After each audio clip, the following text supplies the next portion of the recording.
그날 밤 보쌈을 잘못했습니다. 업은 여인은 과부가 아니었고 그 실수가 한양을 뒤집었습니다. 본격적인 사연 시작 전 구독과 좋아요 부탁드립니다. 지금 어디서 듣고 계신지 댓글로 남겨주세요. 여러분께 버려진 곳에서 가장 귀한 것을 발견하시는 기적이 찾아오시길 바랍니다. 조선 후기 한양 근교 삼청동 어귀에 낡은 초가 하나가 있었습니다. 한때 기와집이었던 그곳은 이제 지붕이 허물어지고 담장이 무너진 채였어요. 그곳에 선우가 살고 있었습니다. 선우는 30살이었어요. 30이면 아이 둘은 둔 나이였지만 그는 여전히 홀몸이었습니다. 대대로 벼슬하던 집안의 장손이었지만 이제 그 모든 건 옛 이야기가 되었어요. 선우가 15이 되던 해 먼 친척이 영모에 연루되었습니다. 직접적인 관계는 없었지만 조정에서는 집안 전체를 의심했어요. 아버지는 벼슬을 빼앗겼고 그 충격으로 돌아가셨습니다. 집은 몰수되었고 친척들은 연을 끊었어요. 15의 선우는 하루아침에 가장이 되었습니다.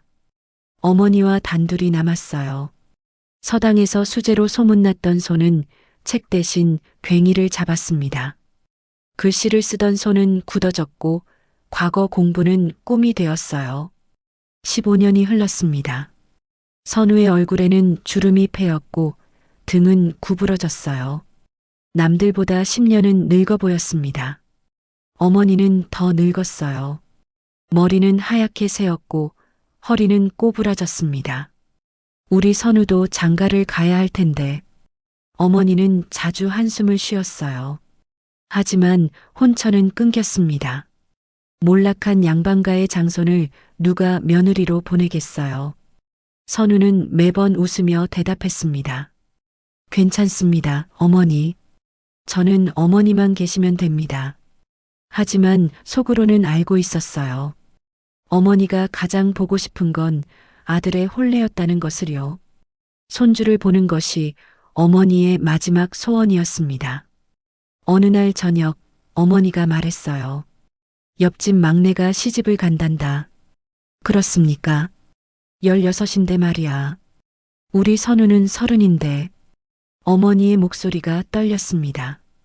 선우는 아무 말도 할 수 없었어요. 그날 밤 선우는 잠을 이루지 못했습니다. 어머니의 한숨소리가 귓가에 맴돌았어요. 다음 날 아침 선우는 밭으로 나갔습니다. 괭이를 들고 땅을 팠어요. 땀이 흘렀지만 마음은 더 무거웠습니다. 어머니께 혼례를 보여드리고 싶었어요. 하지만 방법이 없었습니다. 장날이었습니다. 선우는 밭에서 캔 물을 지게에 지고 장으로 갔어요. 물을 팔아야 쌀을 살 수 있었습니다. 장터는 사람들로 북적였어요. 선우는 구석자리에 물을 펼쳐 놓았습니다. 무 사시오. 싱싱한 무. 선우가 외쳤지만 사람들은 그냥 지나갔어요. 몰락 양반이 물을 판다는 소문이 퍼져 있었습니다. 사람들은 기피했어요. 해가 저물 무렵 무는 반도 팔리지 않았습니다. 선우는 한숨을 쉬었어요. 그때 누군가 어깨를 툭 쳤습니다. 이게 누구야? 선우 형님 아니신가? 돌아보니 옛 서당 동문 석달이었습니다. 통통한 체구에 항상 웃는 얼굴이었어요. 석달이는 상인이 되어 제법 돈을 벌고 있었습니다. 석달이, 오래간만이로구나. 형님, 이게 무슨 꼴이요? 이렇게 고생하시다니. 석달이는 진심으로 안타까워했어요. 그리고 선우의 손을 잡고 주막으로 끌고 갔습니다. 오늘은 내가 산다. 한잔하시게. 주막에서 막걸리가 나왔어요. 선우는 오랜만에 술을 마셨습니다. 얼굴이 붉어졌어요. 석달이는 이런저런 이야기를 했습니다. 장사 이야기, 세상 돌아가는 이야기. 그나저나 형님은 아직 혼처가 안 정해지셨소? 석달이가 조심스럽게 물었습니다. 선우는 고개를 저었어요. 누가 나 같은 사람한테 딸을 주겠는가. 에이, 형님 같은 분이 혼자 계시다니. 어머님은 얼마나 답답하시겠소. 선우는 술잔을 비웠습니다. 가슴이 답답했어요. 석다리는 잠시 망설이다가 입을 열었습니다. 형님, 그럼 보쌈은 어떠하오? 보쌈? 선우가 되물었습니다. 석다리는 주위를 둘러보고 목소리를 낮췄어요. 이대감 댁 아시오? 거기 젊은 과부가 있다오. 이름이 길선이라 하오. 과부를? 형님, 들어보시오. 그 과부는 23인데 재혼하고 싶어도 친정에서 가두어 놨다 하오. 재가를 시키면 집안 체면이 떨어진다면서 말이오. 석다리는 계속 말했습니다. 길선은 젊고 교양도 있는 여인이라고요. 보쌈을 하면 여인도 구원하고 선우도 혼인할 수 있다고 했어요. 하지만 그건... 선우는 고개를 저었습니다. 양반의 체면에 보쌈이라니요. 그것도 과부를 데려온다는 게 말이 되나요? 형님, 양반의 체면이 밥 먹여주오? 어머님 생각하시오. 석다리의 말에 선우는 말문이 막혔어요. 그날 선우는 답을 하지 못하고 돌아왔습니다. 집에 돌아오니 어머니가 기다리고 있었어요.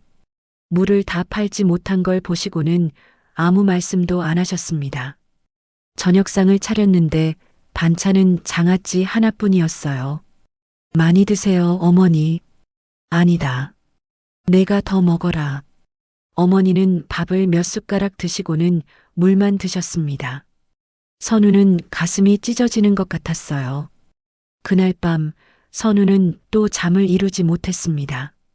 어머니의 한숨, 석다리의 말, 그리고 길선이라는 이름. 모든 게 머릿속을 맴돌았어요. 선우는 천장을 보며 생각했습니다. 양반의 체면이 중요한가, 어머니의 소원이 중요한가. 새벽녘 선우는 결심했습니다. 어머니를 위해서라면 체면 따위 버릴 수 있었어요. 석 달 뒤 기회가 왔습니다. 이대감 댁에서 환갑잔치가 열린다는 소식이었어요. 석다리가 찾아왔습니다. 형님, 바로 그날이요. 잔치 때 집안이 어수선할 테니 그때 움직이는 거요. 석다리는 이미 계획을 세워두었어요. 복동이라는 건장한 사내도 섭외했습니다. 선우는 떨리는 손으로 고개를 끄덕였어요. 환갑잔치 날 선우는 검은 옷으로 갈아입었습니다. 석다리와 복동이도 같은 옷을 입었어요. 셋은 밤이 깊어지기를 기다렸습니다. 길선은 안채 뒤편 방에 있을 거요. 뒷담이 낮으니 거기로 넘어가시오. 석다리가 속삭였습니다. 선우는 심장이 터질 것 같았어요. 하지만 어머니 생각이 났습니다. 이게 마지막 기회였어요. 밤이 깊어졌습니다. 잔치는 한창이었고 사람들은 술에 취해 있었어요. 선우 일행은 뒷담으로 갔습니다. 담은 정말 낮았어요. 복동이가 먼저 넘어가고 선우가 따라 넘었습니다. 안채는 조용했습니다. 초롱불이 몇 개 걸려 있었어요. 선우는 조심스럽게 발걸음을 옮겼습니다. 그때 누군가 뒷간에서 나오는 소리가 들렸어요. 날씬한 여인의 실루엣이었습니다. 흰 저고리에 푸른빛 치마를 입고 있었어요. 선우는 순간 확신했습니다. 석다리가 말한 대로였어요. 길선이 틀림없었습니다. 선우는 재빨리 움직였습니다. 뒤에서 여인의 입을 막았어요. 여인은 깜짝 놀라 몸부림쳤지만 복동이가 팔을 붙잡았습니다. 선우는 여인을 번쩍 업었어요. 죄송하오. 곧 설명하겠소. 선우가 속삭였습니다. 여인은 기절했어요. 선우는 여인을 업고 담을 넘었습니다. 석다리가 밖에서 기다리고 있었어요. 어서 가시오. 셋은 어둠 속으로 사라졌습니다. 뒤에서 사람들의 웃음소리가 들렸지만 아무도 눈치채지 못했어요. 집에 도착했을 때는 새벽이었습니다. 선우는 여인을 안방에 조심스럽게 눕혔어요. 어머니는 이미 주무시고 계셨습니다. 선우는 여인의 얼굴을 보려 했지만 어두워서 잘 보이지 않았어요. 형님, 이제 저희는 가보겠소. 석다리와 복동이가 말했습니다. 선우는 고개를 숙여 감사를 표했어요. 두 사람이 떠나자 선우는 마당에 주저앉았습니다. 다리에 힘이 풀렸어요.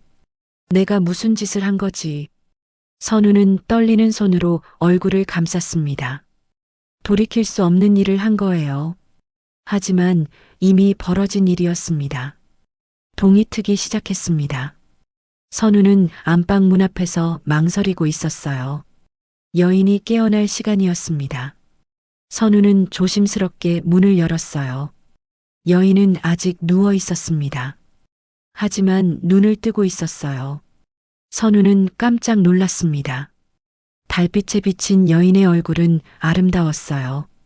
고운 피부에 가늘고 긴 눈썹, 붉은 입술. 깨어나셨소? 선우가 조심스럽게 물었습니다. 여인은 천천히 몸을 일으켰어요.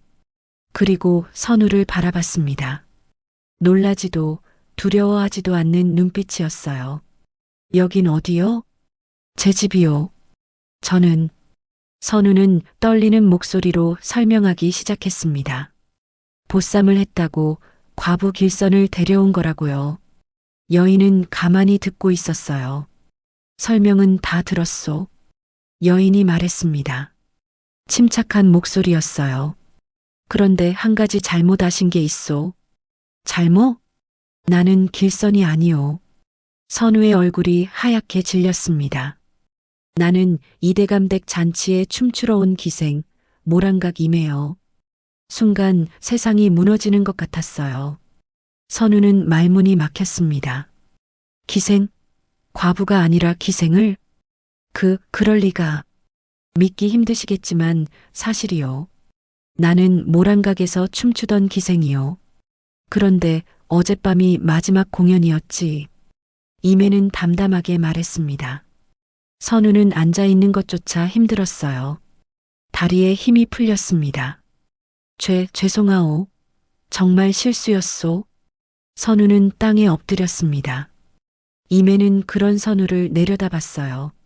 실수라. 그럼 나를 돌려보낼 셈이요? 당연히 그래야지. 어디로?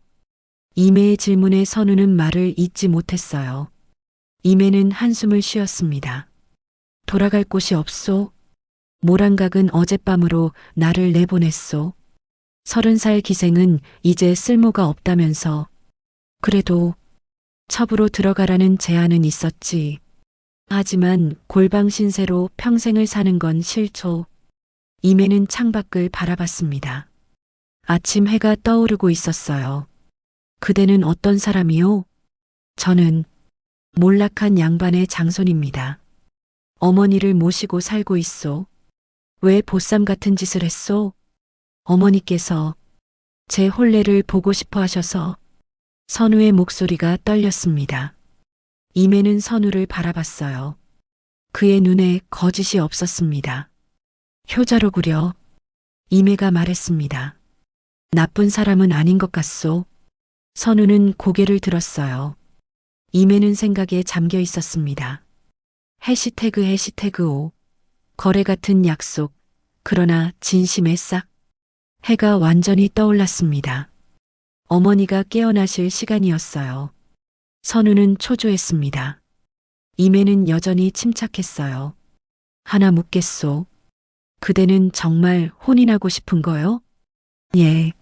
아니, 어머니께서 원하시는 일이요. 어머님을 위해서라면 기생도 상관없소? 선우는 답을 망설였습니다. 기생과 혼인한다니요. 양반가에서는 상상도 할 수 없는 일이었어요. 하지만 이미 보쌈을 한 몸이었습니다. 저는 책임을 지고 싶소. 책임? 실수로 데려왔지만 이미 벌어진 일이요. 그대의 앞길을 막은 건 제 잘못이니.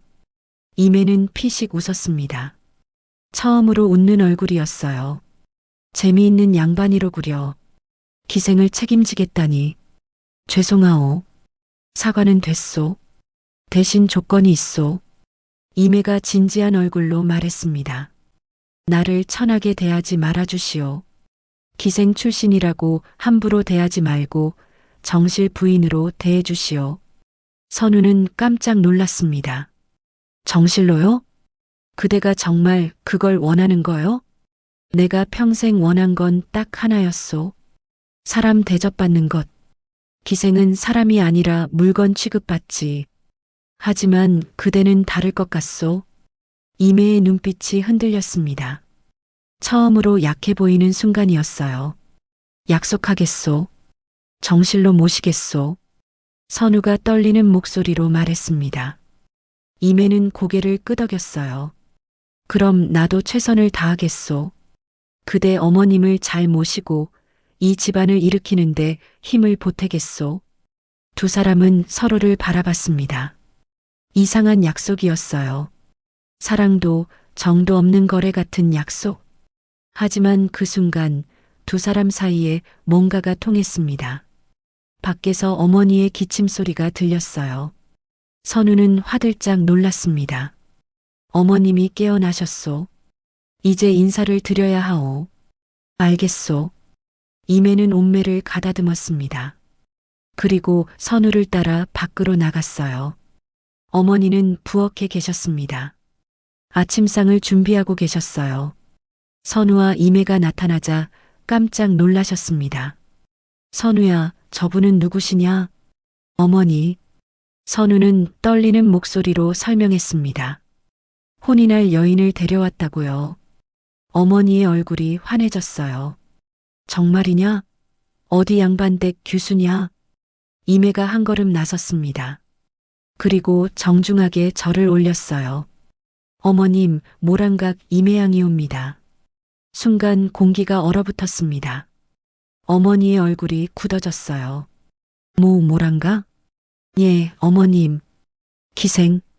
기생이란 말이냐? 어머니의 목소리가 떨렸습니다. 선우는 어쩔 줄 몰라 했어요. 어머니, 제 말씀을 들어보세요. 당장 내보내거라. 어머니가 소리쳤습니다. 이매는 미동도 하지 않았어요. 선우는 막혔습니다. 어머니, 제가 데려온 사람입니다. 책임을 져야 합니다. 책임? 양반가에 기생을 드린다는 게 말이 되느냐? 하지만 안 된다. 절대 안 돼. 어머니는 단호했습니다. 선우는 어쩔 줄 몰랐어요. 이매는 조용히 입을 열었습니다. 어머님 말씀이 옳습니다. 제가 여기 있을 자격이 없지요. 이매는 고개를 숙였습니다. 하지만 한 가지만 말씀드리겠습니다. 저는 평생 사람 마음을 읽으며 살았습니다. 재주로 사람 마음을 움직이던 것이 제 일이었지요.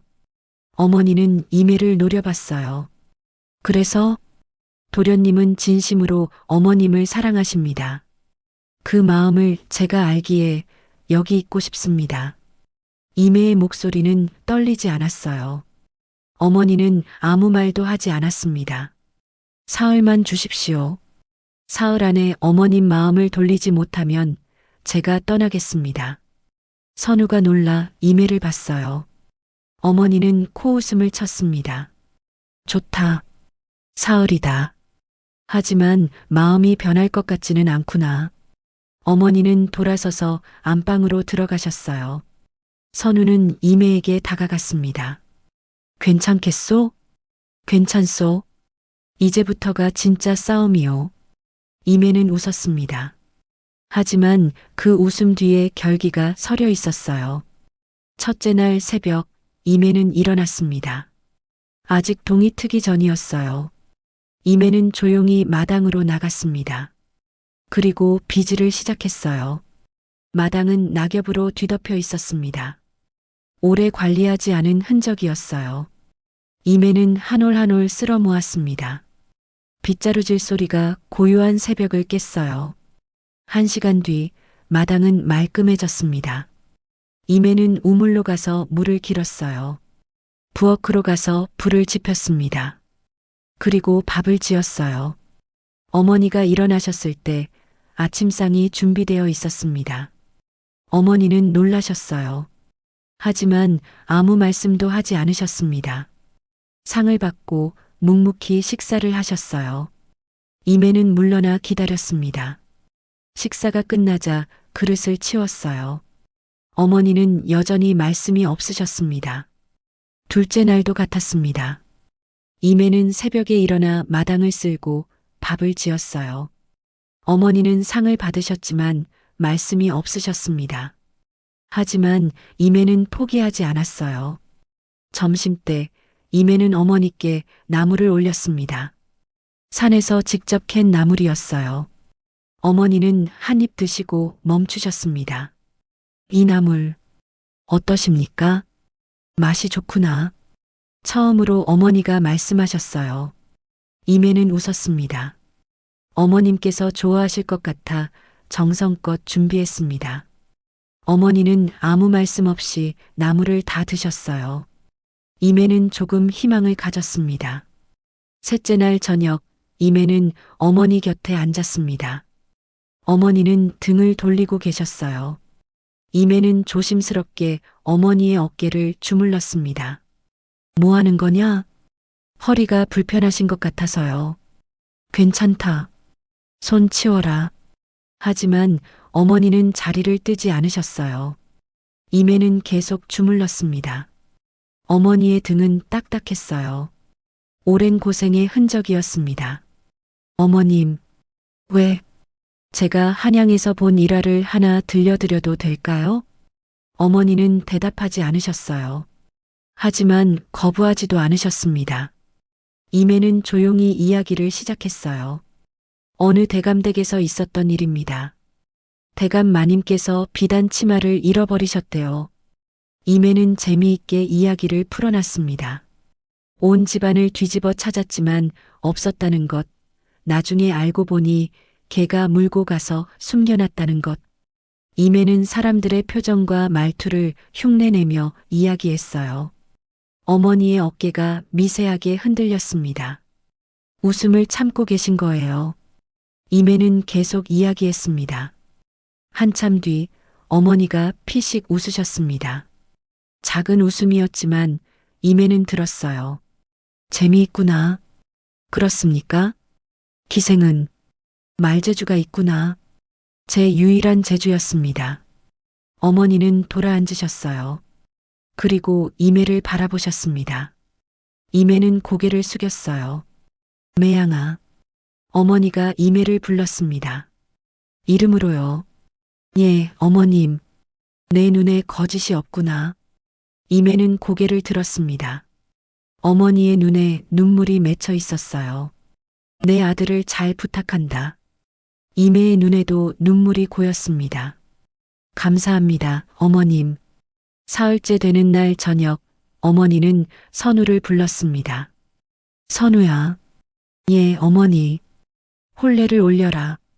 선우는 믿을 수 없다는 표정이었어요. 어머니는 웃으셨습니다. 매양이는 좋은 아이다. 기생이었다는 게 뭐가 중요하냐? 효심이 있으면 됐다. 선우는 어머니께 절을 올렸습니다. 이매도 함께 절을 올렸어요. 한 달 뒤 혼례가 열렸습니다. 소박한 혼례였어요. 하객은 몇 되지 않았습니다. 석다리와 복동이 그리고 이웃 몇몇이 전부였어요. 이매는 붉은 치마 저고리를 입었습니다. 얼굴에는 연지곤지를 찍었어요. 선우는 깨끗한 도포를 입었습니다. 얼굴에는 긴장이 가득했어요. 혼례는 마당에서 치러졌습니다. 어머니가 자리에 앉으셨고 선우와 이매가 절을 올렸어요. 하객들이 박수를 쳤습니다. 부부 되시길 축하드립니다. 석다리가 소리쳤어요. 사람들이 웃었습니다. 막걸리가 돌았고 노래가 울려 퍼졌어요. 밤이 되었습니다. 하객들이 돌아가고 집은 조용해졌어요. 선우와 이매는 안방에 마주 앉았습니다. 촛불이 둘을 비췄어요. 이제 정말 부부가 된 거요. 선우가 조심스럽게 말했습니다. 이매는 고개를 끄덕였어요. 그렇소. 하지만 아직은 서먹하오. 나도 그렇소. 두 사람은 웃었습니다. 서로를 제대로 알지도 못한 채 부부가 된 거예요. 하지만 이상하게 불편하지 않았습니다. 한 가지 약속하고 싶소. 이매가 말했습니다. 무엇이오? 서로에게 거짓말하지 말자. 힘들면 힘들다 하고 좋으면 좋다고 하자. 선우는 고개를 끄덕였어요. 좋소. 나도 그러고 싶소. 그날 밤 두 사람은 손을 잡고 잠들었습니다. 사랑은 아니었지만 신뢰의 시작이었어요. 한 달이 지났습니다. 선우와 이매는 조금씩 가까워졌어요. 아침에 일어나면 함께 밥을 먹고 낮에는 각자 일을 했습니다. 저녁에는 마당에 앉아 이야기를 나눴어요. 하지만 현실은 여전히 가난했습니다. 선우는 밭을 갈았지만 수확은 많지 않았어요. 이매는 바느질을 하며 돈을 벌려 했지만 손님이 없었습니다. 가장 큰 문제는 소작료였어요. 선우네는 김진사의 땅을 빌려 농사를 짓고 있었습니다. 하지만 김진사는 무자비했어요. 소작료를 제때 내지 못하면 땅을 빼앗겠다고 했습니다. 어느 날 김진사가 집으로 찾아왔습니다. 뚱뚱한 체구에 기름진 얼굴이었어요. 선우, 소작료가 밀려있네. 죄송합니다. 조금만 기다려 주십시오. 기다려? 벌써 석 달이 지났어. 이번 달까지 안 내면 땅은 내가 가져가네. 김진사는 냉정했습니다. 선우는 고개를 숙였어요. 김진사가 돌아간 뒤 집안은 무거운 침묵에 휩싸였습니다. 땅을 빼앗기면 어떻게 되는 거요? 이매가 물었습니다. 농사를 지을 수 없소. 그럼 먹고 살 방법이 없지. 선우의 목소리는 절망적이었어요. 이매는 생각에 잠겼습니다. 돈을 벌어야 하오. 알고 있소. 하지만 방법이 없소. 나한테 방법이 있소. 이매가 말했습니다. 선우는 이매를 봤어요. 무슨 방법이요? 중매요. 중매. 선우는 이해하지 못했습니다. 이매는 설명했어요. 내가 평생 한 일이 뭐였겠소? 사람 마음을 읽고 인연을 맺어주는 일이었소. 관상을 보고 성격을 파악하고 어울리는 사람을 찾아내는 게 내 특기였지. 하지만 기생과 중매는 다르지 않소? 본질은 같소. 사람을 보는 눈이 있으면 되는 거요. 이매는 확신에 차 있었어요. 선우는 망설였습니다. 그래도 사람들이 믿어줄까? 일단 해보자.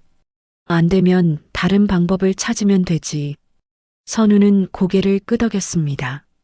다른 방법이 없었으니까요. 다음 날 이매는 장터로 나갔습니다. 선우도 함께 갔어요.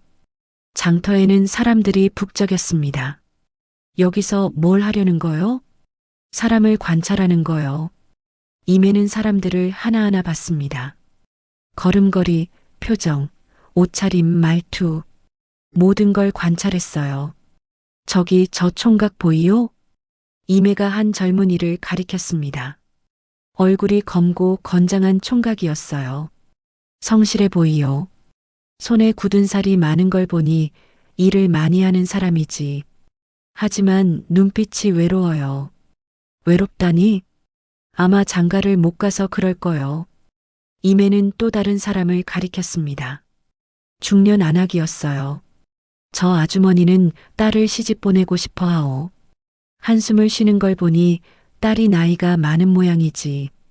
이매는 신기하게도 사람들의 속마음을 읽어냈어요. 선우는 감탄했습니다. 정말 대단하오. 이게 내 재주니까. 이매는 용기를 내서 그 안악에게 다가갔습니다. 부인, 실례지만 딸을 시집 보내고 싶으신 거 아닙니까? 안악은 깜짝 놀랐어요. 어떻게 알았소? 제가 중매를 하는 사람입니다. 좋은 혼처를 찾아드릴 수 있소? 안악은 의심스러운 눈빛이었습니다. 중매, 당신이? 네. 사람 보는 눈은 자신 있소. 안악은 고민하다가 한숨을 쉬었어요. 우리 딸이 24이오. 성격은 좋은데 집이 가난해서 혼처가 없소? 어떤 성격이요? 부지런하고 요리를 잘하고 순한 아이요. 이매는 고개를 끄덕였습니다. 그리고 아까 본 총각을 떠올렸어요. 제가 맞는 사람을 찾아보겠소. 사흘 뒤에 다시 오시오. 안악은 반신반의했지만 고개를 끄덕였습니다. 이매는 그 총각을 찾아갔습니다. 총각은 나무를 팔고 있었어요. 총각, 혼인은 하셨소? 총각은 당황했습니다. 아, 아직이요. 혼인하고 싶으시오? 그야 물론이지만 집이 가난한 건 문제가 안 돼요. 중요한 건 사람이지. 이매는 총각에게 그 딸 이야기를 했습니다. 부지런하고 요리를 잘하고 순하다고요. 총각의 눈이 반짝였어요. 정말 그런 처자가 있소? 네. 사흘 뒤에 만나볼 수 있소. 사흘 뒤 이매는 두 사람을 만나게 했습니다. 장터 한쪽에서였어요. 처음엔 어색했지만 이야기를 나누면서 분위기가 좋아졌습니다. 한 달 뒤 두 사람은 혼인했어요. 소박한 혼례였지만 두 사람은 행복해 보였습니다. 이매는 중매값으로 은전 10량을 받았어요. 소문이 퍼지기 시작했습니다. 이매라는 여인이 중매를 잘한다고요. 두 번째 중매가 들어왔습니다. 이번엔 양반집이었어요. 딸이 셋인데 모두 시집을 못 갔다고 했습니다. 이매는 그 집을 방문했습니다. 세 딸을 만나봤어요. 첫째는 고집이 셌고, 둘째는 소극적이었고, 셋째는 활발했습니다. 어떤 사위를 원하십니까? 양반이 물었습니다. 당연히 벼슬하는 사람이어야지. 이매는 고개를 저었어요. 그게 중요한 게 아니오. 딸들 성격에 맞는 사람이 중요하지. 성격? 네. 첫째 따님은 고집이 세시니 포용력 있는 사람이 맞소? 둘째 따님은 소극적이시니 밝고 활발한 사람이 좋소? 셋째 따님은 활발하시니 차분한 사람이 어울리지. 양반은 감탄했습니다. 대단하오. 과연 사람을 보는 눈이 있구려. 이매는 세 딸에게 맞는 사위를 각각 찾아냈습니다. 첫째에게는 상인을, 둘째에게는 서당 훈장을, 셋째에게는 의원을 소개했어요. 모두 잘 맞았습니다. 세 딸 모두 혼인했고 양반은 이매에게 큰 돈을 주었어요. 소문은 더욱 퍼졌습니다. 한양까지 퍼져나갔어요. 사람들이 이매를 찾아오기 시작했습니다. 이매 중매쟁이가 어디 있소? 저 여인이 중매를 하면 백팔백중이라던데? 장터에 이매의 자리가 생겼습니다. 사람들이 줄을 섰어요. 이매는 하루 종일 사람들을 만났습니다. 관상을 보고 이야기를 듣고 맞는 인연을 찾아줬어요. 중요한 건 돈이 아니었습니다. 이매는 가난한 사람에게는 돈을 적게 받았고 부자에게는 많이 받았어요. 하지만 무엇보다 중요한 건 맞는 인연이었습니다. 돈이 많아도 성격이 안 맞으면 불행해요.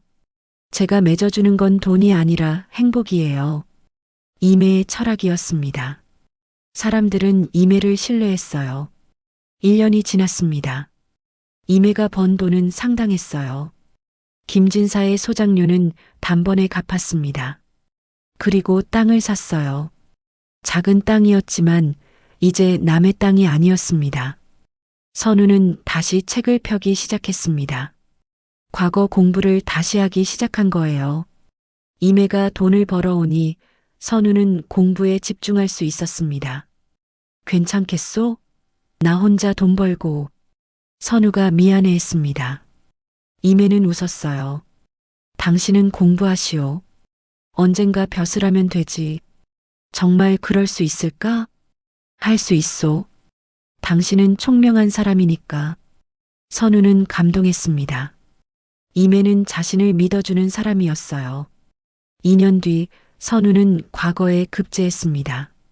높은 등수는 아니었지만 벼슬을 받을 수 있었어요. 선우는 집으로 달려와 이매를 안았습니다. 해냈소. 정말 해냈소. 축하해요. 이매는 웃으며 선우를 안아줬어요.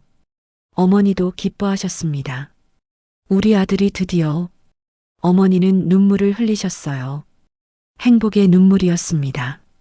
집안은 점점 나아졌습니다. 땅을 더 샀고 기와집을 지었어요. 하인도 두었습니다. 한때 몰락했던 집안이 다시 일어선 거예요. 하지만 이매는 중매를 그만두지 않았습니다. 왜 계속하는 거요? 이제 돈도 충분한데. 선우가 물었습니다. 이매는 웃었어요. 이게 내가 할 수 있는 일이에요. 사람들에게 행복을 주는 일. 그게 좋아요. 선우는 이매를 안았습니다. 정말 좋은 사람과 부부가 된 거예요. 5년이 지났습니다. 선우는 이제 당당한 관리였어요. 높은 벼슬은 아니었지만 백성들을 돌보는 일을 했습니다. 이매는 여전히 중매를 했어요. 한양에서 가장 유명한 중매쟁이가 되었습니다. 어느 날 한 여인이 이매를 찾아왔습니다. 낯익은 얼굴이었어요. 길선? 그 여인은 이대감 댁의 과부 길선이었습니다. 선우가 원래 보쌈하려 했던 바로 그 여인이요. 이매 아씨 맞으시죠? 그렇소. 어떻게 날 알았소? 소문을 들었어요. 실수로 보쌈당한 기생이 한양 1등 중매쟁이가 됐다는 소문을요. 길선은 웃었습니다. 이매도 웃었어요. 그게 바로 나요. 부러워요. 나는 아직도 친정집에 갇혀 있어요. 제가 하고 싶지만 허락을 받지 못하고 있어요. 그럼 내가 도와주겠소. 이매는 길선에게 맞는 사람을 찾아줬습니다. 성실한 상인이었어요. 친정 부모를 설득했고 마침내 길선은 제가 할 수 있었습니다. 고마워요. 당신 덕분에 행복해질 수 있어요. 천만에요. 행복하시오. 두 여인은 포옹했습니다. 운명은 참 묘했어요. 선우가 길선을 보쌈했다면 이매는 없었을 거예요. 하지만 실수로 이매를 보쌈했기에 이 모든 일이 가능했습니다. 저녁, 선우와 이매는 마당에 앉아 있었습니다. 별이 총총했어요. 당신 덕분에 내 인생이 바뀌었소. 선우가 말했습니다. 나도 당신 덕분이에요. 이매가 대답했습니다. 실수로 시작된 인연이었지만 이제는 운명이라 믿소. 나도요. 두 사람은 손을 잡았습니다. 별빛 아래 두 사람의 그림자가 하나로 겹쳤어요. 어머니는 안방에서 미소 짓고 계셨습니다. 손주도 셋이나 생겼어요. 행복한 집안이었습니다. 이매는 내일도 장터로 갈 거예요. 또 누군가의 인연을 맺어줄 겁니다.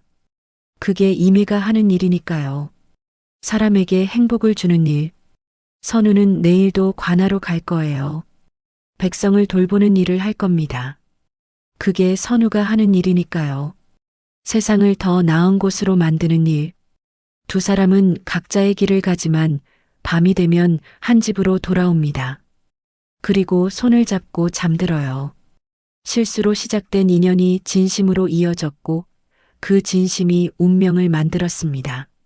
몰락했던 집안이 일어섰고 천대받던 기생이 존경받는 중매쟁이가 되었어요. 세상은 공평하지 않습니다. 하지만 진심은 언젠가 빛을 발합니다. 이매와 선우가 그 증거였어요. 별은 여전히 반짝이고 있었습니다. 그리고 그 별빛 아래 두 사람의 이야기는 계속될 거예요. 영원히.